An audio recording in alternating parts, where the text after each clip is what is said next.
पाकिस्तान की मेजबानी में एशिया कप का आगाज आज होगा। इफ्तिताही मैच में पाकिस्तान और नेपाल मध्य मुकाबिल होंगे। 15 साल बाद पाकिस्तान की मेजबानी में एशिया कप का आगाज आज से हो रहा है। इफ्तिताही मैच पाकिस्तान और नेपाल की टीमों के दरमियान मुल्तान में खेला जाएगा। मैच से कबल मुल्तान स्टेडियम में रंगारंग इफ्तिताही तकरीब होगी, जिसमें पाकिस्तानी गुलकारा आइमा बेग और नेपाली गुलकारा थ्रेशाला गुरुंग अपनी आवाज का जादू जगाएंगी।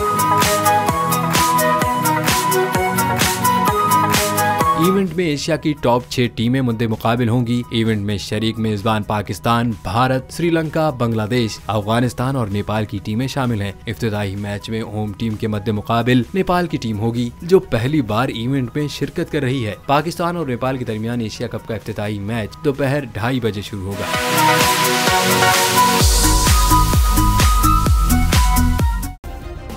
सब्सक्राइब करें और बेल दबाएं ताकि कोई खबर रह न जाए।